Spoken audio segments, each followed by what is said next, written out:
నమస్తే, welcome to non stop news. నేను మహేశ్వరి. నేను హిమబిందు. అమరావతి పేరుతో చంద్రబాబు దోచుకుంటూ ఉన్నారని ఆరోపించారు వైఎస్ఆర్సీపీ కోఆర్డినేటర్ సజ్జల రామకృష్ణారెడ్డి.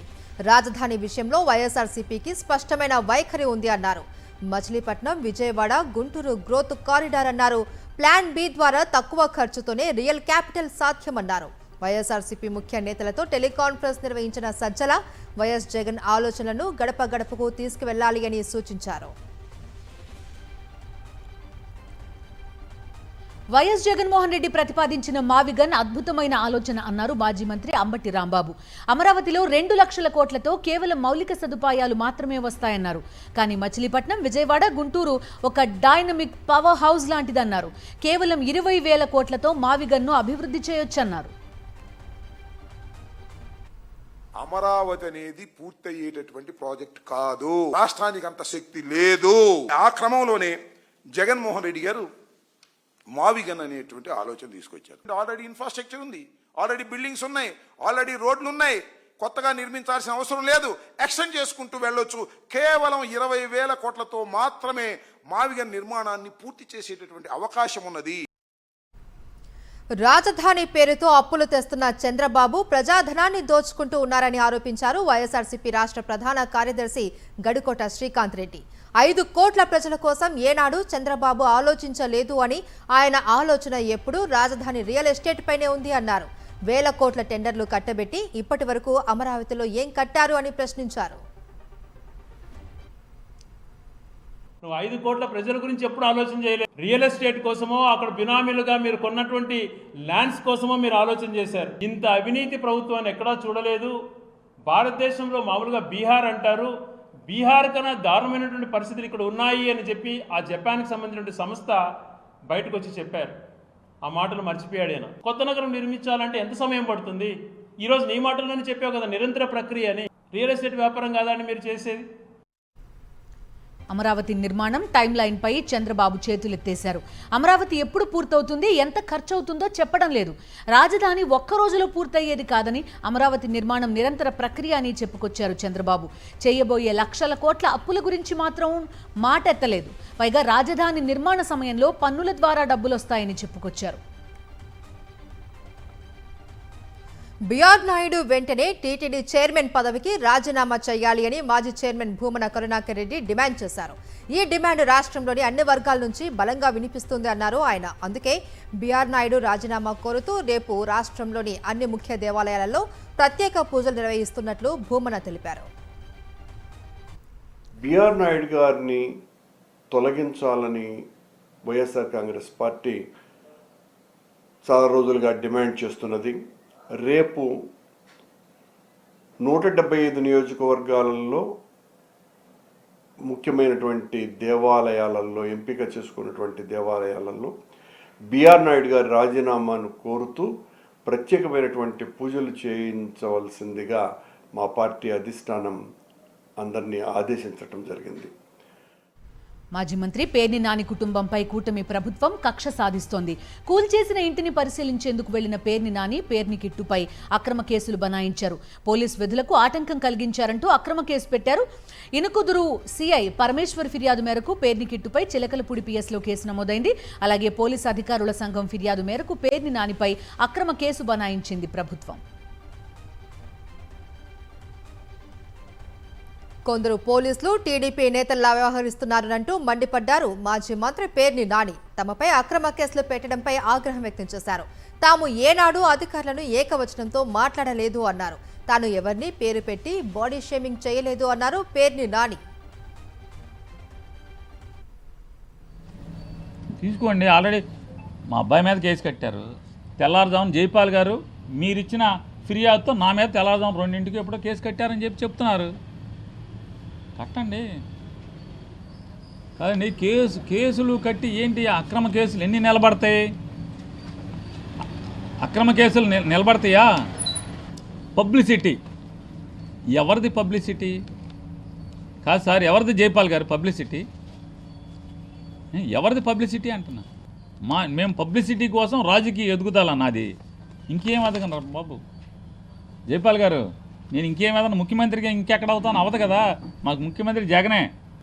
ఇక నేను అయిపోయింది, అన్నీ మానేసా.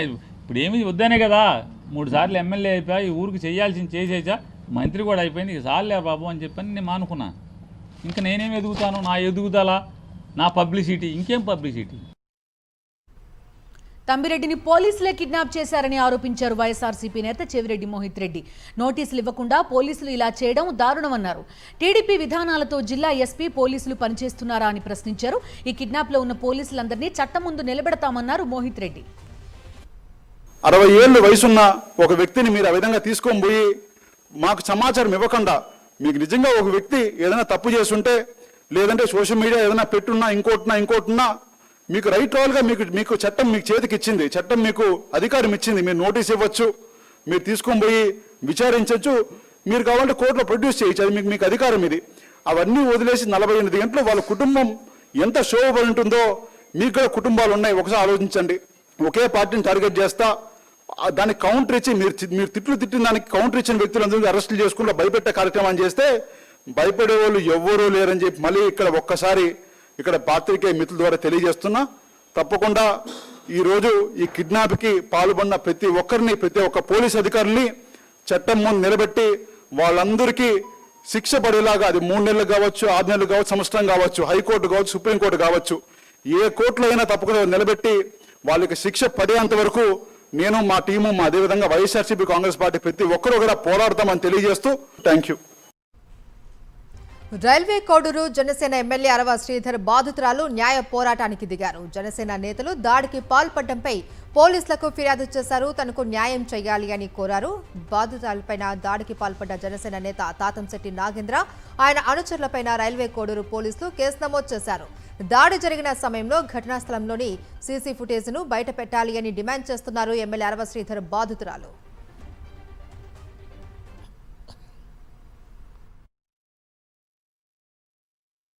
నాకు తెలిసిన జేఎస్పీ వాళ్ళు అక్కడుండి నాకు ఈరోజు ఇప్పుడు చెప్పిన జేఎస్పీ వాళ్ళు ఏం చెప్తున్నారంటే, వెళ్ళి దాన్ని చంపేయండి అన్న, పోలికి కట్టేసి కొట్టండి, రోజుకొక వీడియో రిలీజ్ చేస్తుంది, ఎవరు తట్టుకుంటారు దీన్ని, తట్టుకోకపోతే వచ్చి నిజాలు చెప్పు, నువ్వు తట్టుకోలేకపోతే, నీ తప్పు అంతగా లేకపోతే నీ తప్పున్నా లేకపోయినా నువ్వు వచ్చి నిజాలు చెప్పు, అది కాకుండా చేమ చచ్చినోడ్లాగా వెనకుండి కొట్టిస్తావేంటి.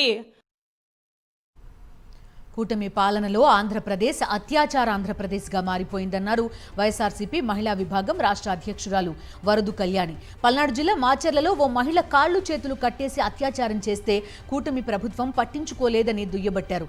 రైల్వే కోడూరు ఎమ్మెల్యే అరవ శ్రీధర్ బాధితురాలిపై జనసేన నాయకులు దాడి చేయడాన్ని ఖండించారు వరదు Kalyani.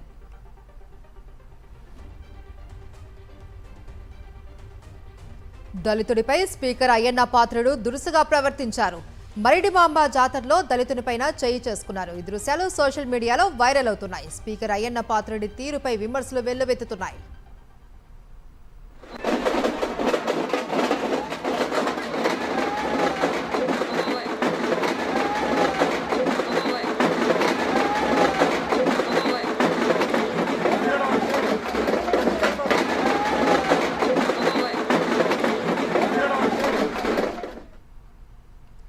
Anantapuram urban TDP MLA Daggubati Prasad మరో వివాదంలో చిక్కుకున్నారు. దగ్గుబాటికి చెందిన రుద్ర ఇన్ఫ్రా సంస్థకు అనుమతులు లేవని తేల్చారు అధికారులు. ఆర్ఎండ్బి ఎస్ఐ సంతకాలు ఫోర్జరీ చేసి నకిలీ పత్రాలతో కాంట్రాక్ట్ సంస్థను నిర్వహిస్తున్నట్టుగా దగ్గుబాటి వర్గీయులపై ఆరోపణలు వినిపిస్తున్నాయి. దీని వెనుక ఎమ్మెల్యే దగ్గుబాటి ఉన్నారని విమర్శలు వెల్లువెత్తుతున్నాయి. కాంగ్రెస్ కు రాజీనామా తర్వాత మాజీ మంత్రి జీవన్ రెడ్డి నూతన రాజకీయ ప్రయాణంపై జోరుగా చర్చ సాగుతోంది. ఏప్రిల్ 7న BRS working president KTR Jeevan రెడ్డిని కలవనున్నారు. ఏప్రిల్ 13న బీఆర్ఎస్ లో చేరనున్నారు. జీవన్ రెడ్డి చేరిక అనంతరం జగిత్యాల వేదికగా ప్లీనరీకి ప్లాన్ చేసింది బీఆర్ఎస్. ఏప్రిల్ 6న కేటీఆర్ అమెరికా నుంచి రాగానే జీవన్ రెడ్డిని కలిసి పార్టీలోకి ఆహ్వానించనున్నారు. సీఎం రేవంత్ రెడ్డిపై సంచలన వ్యాఖ్యలు చేశారు మాజీ మంత్రి జీవన్ రెడ్డి.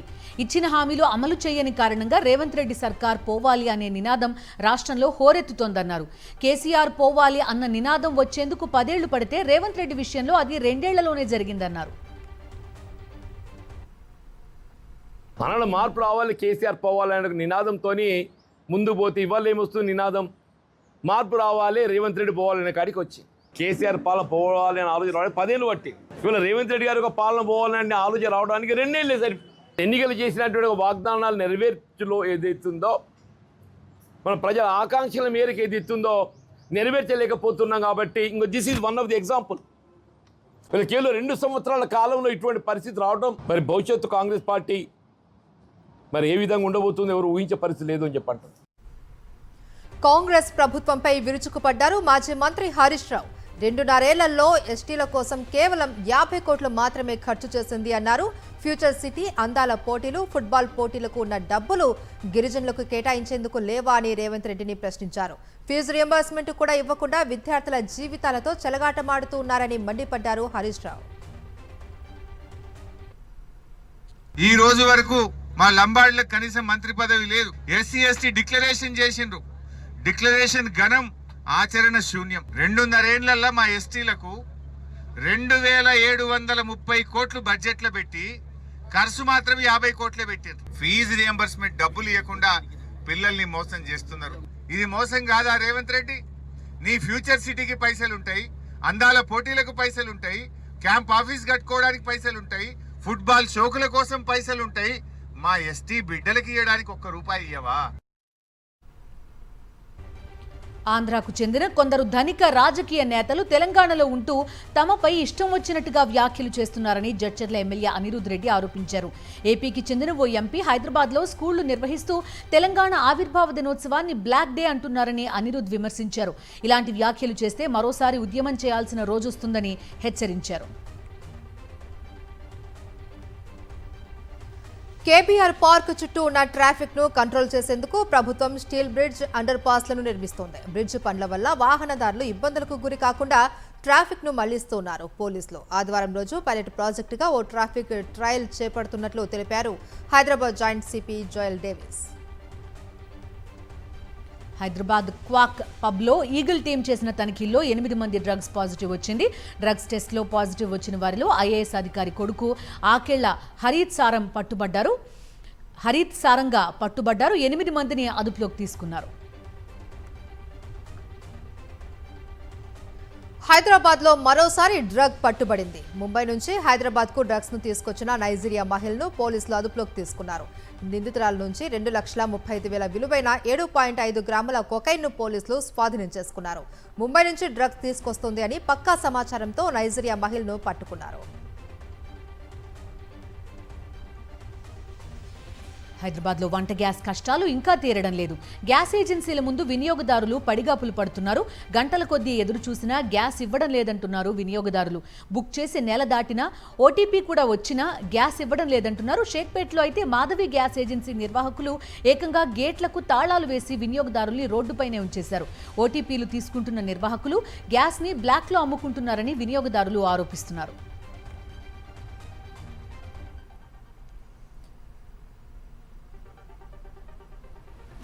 వంట గ్యాస్ కష్టాలకు చెక్ పెట్టేందుకు తెలంగాణ సివిల్ సప్లై అధికారులు దాడుల్ని ముమ్మరం చేశారు.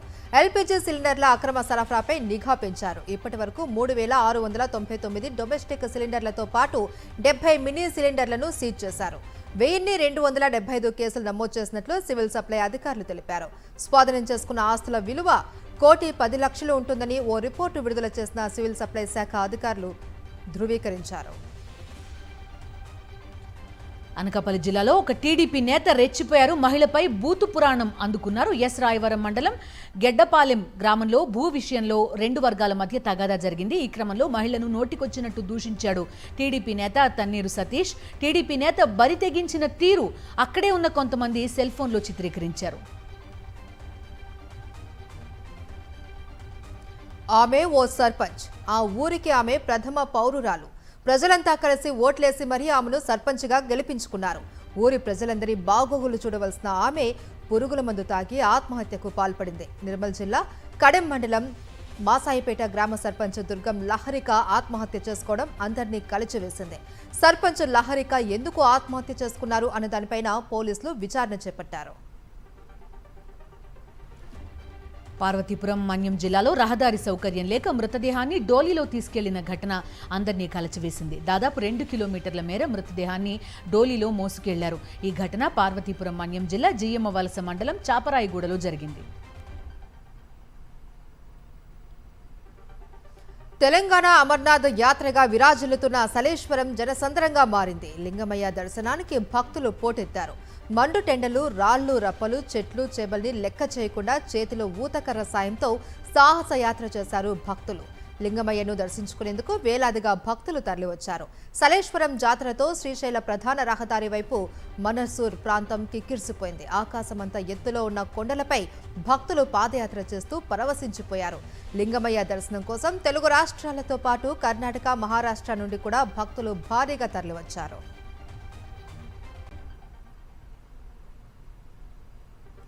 హైదరాబాద్ ఆసిఫ్ నగర్ రోడ్లోని నటరాజ్ కాలనీలో విష రసాయనాలతో మామిడి పండ్లు మగ్గబెడుతున్నారు వ్యాపారులు. దీంతో మామిడి పండ్ల గోదాములపై దాడులు చేసిన పోలీసులు 11 లక్షల విలువైన 7 టన్నుల మామిడి పండ్లను స్వాధీనం చేసుకున్నారు. కాల్షియం కార్బైడ్ వేసి పండిస్తున్న మామిడి పళ్ళు ఆరోగ్యానికి హానికరం.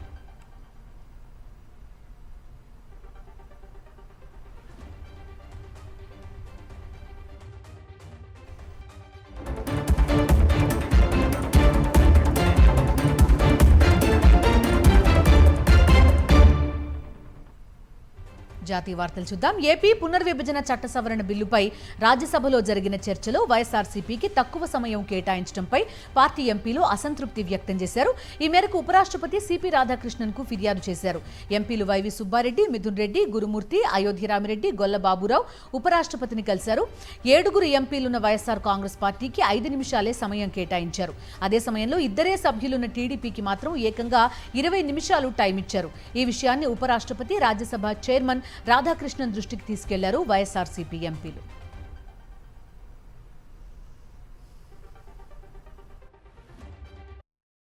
మాకు రాజ్యసభలో 7 మంది ఎంపీలు ఉన్నారు, లోక్సభలో 4 ఎంపీలు ఉన్నారు. ప్రతి బిల్లుపై డిస్కషన్ జరిగేటప్పుడు మాకు కనీసం అంటే 20 నిమిషాలు టైం ఇస్తారు. నిన్న మాకు కేవలం నేను మాట్లాడుతుంటే మా పార్టీ తరఫున 5 నిమిషాలు మాట్లాడినాకనే నా మైక్ కట్ చేసి టైం అయిపోయిందని చెప్పడం జరిగింది. చాలా దుర్మార్గం ఇది. కావాలని చేశారు, కొందరు ప్రోద్బలం చేశారనే మాకు అనుమానాలు ఉన్నాయని దీనిపై వివరంగా వైస్ ప్రెసిడెంట్ గారికి, చైర్మన్ గారికి ఎక్స్ప్లెయిన్ చేయడం జరిగింది. రాజ్యసభలో డిప్యూటీ లీడర్ పదవి నుంచి తొలగించిన ఆమ్ ఆద్మీ పార్టీకి గట్టిగా కౌంటర్ ఇచ్చారు ఎంపీ రాఘవ్ చద్దా. తానేం తప్పు చేశానంటూ పార్టీని ప్రశ్నించారు. ఇలాంటి ప్రయత్నాలతో తన గళాన్ని అణచివేయగలరేమో కానీ తనను ఓడించలేరు అంటూ ఓ వీడియో సందేశం విడుదల చేశారు. పార్లమెంటులో తనకు ఎప్పుడు మాట్లాడే అవకాశం లభించినా ప్రజా సమస్యలనే లేవనెత్తాను అని, ప్రజా సమస్యలను ఎత్తి చూపడం నేరమా అని నిలదీశారు. రాజ్యసభలో డిప్యూటీ లీడర్గా ఎంపీ రాఘవ్ చద్దాను తొలగించడాన్ని ఆప్ సమర్థించుకుంది. ఆయన పార్టీ స్టాండ్కు వ్యతిరేకంగా వెళ్తున్నట్లు స్పష్టం చేసింది. ప్రధాని మోదీకి వ్యతిరేకంగా మాట్లాడేందుకు చద్దా భయపడుతున్నారన్నారు ఆప్ నేత సౌరభ్ భరద్వాజ్. సిఈసి అభిశంసన తీర్మానంపైన ఆయన సంతకం చేయలేదు అని తెలిపారు. రాజ్యసభలో సమస్యల గురించి కాకుండా సమోసాల గురించి మాట్లాడుతున్నారని ఆక్షేపించారు. सारी विपक्षी पार्टियों ने सीईसी को इम्पीच करने के लिए मोशन लाना चाहा, आपने उसको साइन करने से मना कर दिया. जब भी कोई मुद्दा हो जिसके ऊपर अपोजिशन वॉकआउट करती है, आप वॉकआउट नहीं करते हैं. पिछले कई अरसे से मैंने देखा आपने कोई भी मुद्दा सदन में नहीं उठाया जिसमें आपने प्रधानमंत्री या भारतीय जनता पार्टी की सरकार से प्रश्न किया हो. ऐसे डर की राजनीति कैसे चलेगी? తమిళనాడు అసెంబ్లీ ఎన్నికల్లో పోటీ చేసే అభ్యర్థుల జాబితా విడుదల చేసింది బీజేపీ. 27 మందితో కూడిన ఈ లిస్టులో రాష్ట్ర పార్టీ మాజీ అధ్యక్షుడు అన్నామలైకు చోటు దక్కలేదు.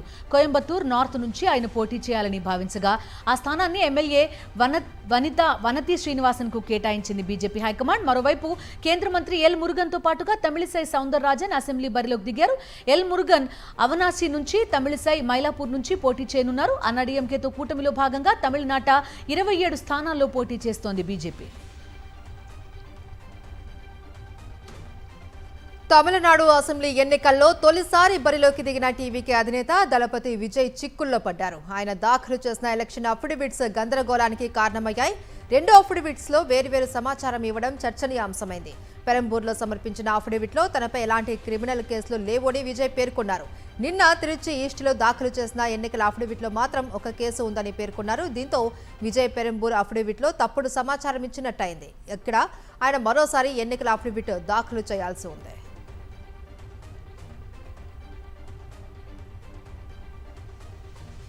పశ్చిమాసియా ఉద్రిక్తతల నేపథ్యంలో భారత్కు మరింత ముడి చమురుతో పాటు సహజ వాయువును సరఫరా చేసేందుకు రష్యా ముందుకొచ్చింది. విదేశాంగ మంత్రి జైశంకర్తో రష్యా ఉప ప్రధాని డెనిస్ మాంట్రోవ్ ఢిల్లీలో భేటీ అయ్యారు. ఈ సందర్భంగా ఇంధన సహకారంపై చర్చించారు. భారత్కు చమురు, నేచురల్ గ్యాస్ సరఫరా చేసేందుకు రష్యా హామీ ఇచ్చినట్టు సంబంధిత వర్గాలు ప్రకటించాయి.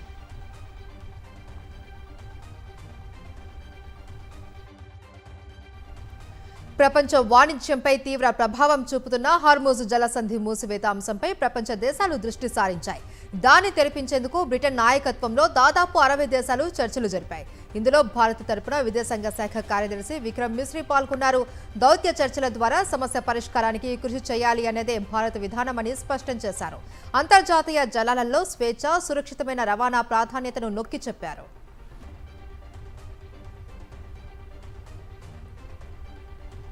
భారత నౌకాదళ అమ్ముల పొదిలో మరో అత్యాధునిక యుద్ధ నౌక చేరింది. స్టెల్త్ సాంకేతికతతో రూపొందించిన ఐఎన్ఎస్ తారాగిరి జలప్రవేశం చేసింది. విశాఖ నేవల్ డాక్ యార్డ్లో రక్షణ మంత్రి రాజ్నాథ్ సింగ్ చేతుల మీదుగా ఈ వార్షిప్ కమిషనింగ్ జరిగింది. కంబైన్డ్ డీజిల్, గ్యాస్ ఆధారిత ప్లాంట్తో సముద్ర జలాల్లో గంటకు 28 నాట్స్ వేగంతో ఇది దూసుకెళ్లగలదు. శత్రువుల రాడార్లకు కనిపించకుండా పనిచేస్తుంది. ఈ వార్షిప్లో బరాక్ 820 విమాన విధ్వంసక, 8 బ్రహ్మోస్ నౌకా విధ్వంసక క్షిపణులు ఉంటాయి.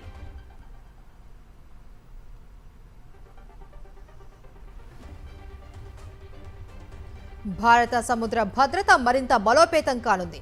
అణు సామర్థ్యం గల జలాంతర్గామి ఐఎన్ఎస్ అరిధమాన్ త్వరలోనే ఇండియన్ నేవీకి అందుబాటులోకి రానుంది. రక్షణ మంత్రి రాజ్నాథ్ సింగ్ ఈ విషయాన్ని వెల్లడించారు. శబ్దం కాదు, శక్తి అంటూ ఎక్స్లో పోస్ట్ చేశారు. INS Aridhaman S4 strategic strike nuclear submarine Arihant తరగతి అణు జలాంతర్గాముల్లో ఇది 3వది. త్వరలో నౌకాదళానికి అందుబాటులోకి వస్తుందని రక్షణ మంత్రి రాజ్నాథ్ తెలిపారు.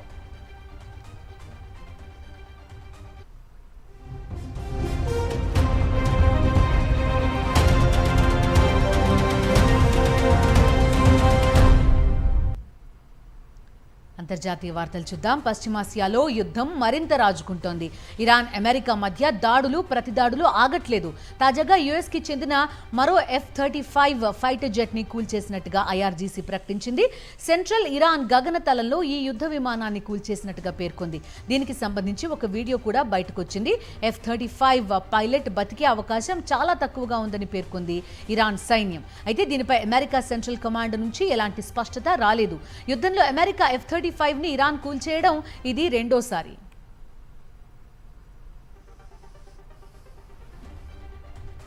పశ్చిమ ఆసియా యుద్ధం నేపథ్యంలో సంచలన ప్రకటన చేసింది ఇరాన్ మీడియా.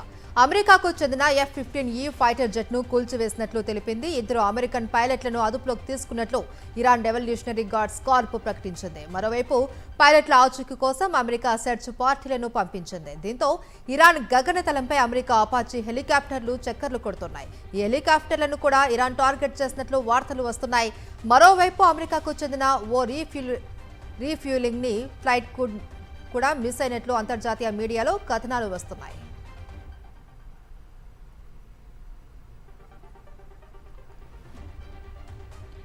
పశ్చిమాసియాలో యుద్ధ తీవ్రత పెరుగుతోంది. ఇరాన్లోని అతిపెద్ద వంతెన కరాజ్ బ్రిడ్జ్పై అమెరికా, ఇజ్రాయెల్ జరిపిన దాడికి ప్రతీకారం తీర్చుకుంటామని స్పష్టం చేసింది టెహ్రాన్. గల్ఫ్ దేశాల్లో ప్రధాన వంతెనలపై అటాక్ చేస్తామని హెచ్చరించింది.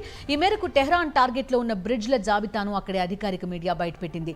సౌదీ అరేబియా, బహ్రెయిన్లను కలుపుతున్న కింగ్ ఫహాద్ కాజ్వేతో పాటుగా UAEలోని షేక్ జాయద్ బ్రిడ్జ్ ఈ లిస్టులో ఉన్నాయి. ఇరాన్ రాజధాని టెహ్రాన్కి పశ్చిమాన ఉన్న కరాజ్ నగరంతో అనుసంధానం చేస్తున్న అతిపెద్ద వంతెనపై ఇజ్రాయెల్, అమెరికా సంయుక్త బలగాలు రాత్రి ఎయిర్ స్ట్రైక్స్ చేశాయి. దీంతో అది పాక్షికంగా దెబ్బతింది. వంతెన మంటల్లో చిక్కుకున్న వీడియోను సోషల్ మీడియాలో పోస్ట్ చేసిన అమెరికా అధ్యక్షుడు ట్రంప్ ఇరాన్కు గట్టి హెచ్చరికలు చేశారు.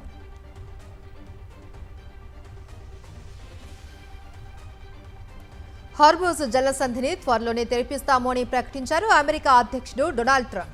చాలా సులభంగా ఆ పని చేస్తామని చెప్పుకొచ్చారు. అంతేకాదు ఆ తర్వాత ప్రపంచానికి చమురును వెల్లువలా పారిస్తాము అని తన సొంత సోషల్ మీడియా ట్రూత్లో పోస్ట్ చేశారు America president.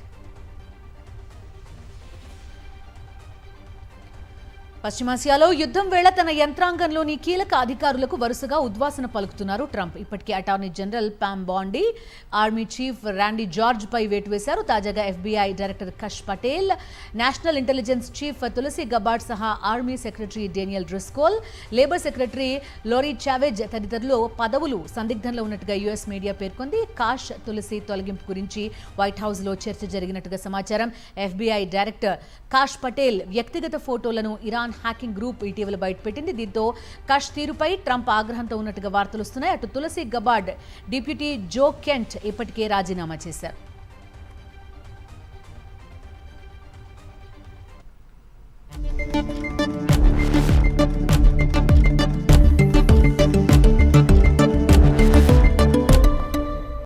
Coming to business updates. బంగారం ధరలు మరోసారి పెరిగాయి. హైదరాబాద్లో 24 క్యారెట్ల 10 గ్రాముల పసిడి 1960 రూపాయలు పెరిగి 1,50,930 రూపాయలకు చేరింది. ఇక 22 క్యారెట్ల 10 గ్రాముల గోల్డ్ 1,38,350 రూపాయలు పలుకుతుంది. వెండి ధరలో మాత్రం ఈరోజు మార్పు లేదు. హైదరాబాద్లో కిలో వెండి 2,55,000 రూపాయలు పలుకుతుంది.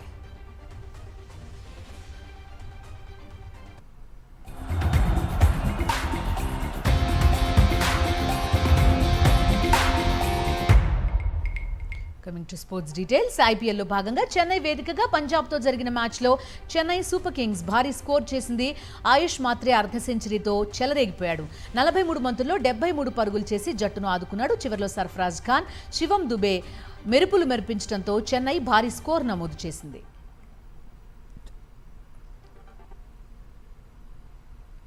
ఇవి నాన్ స్టాప్ న్యూస్ అప్డేట్స్.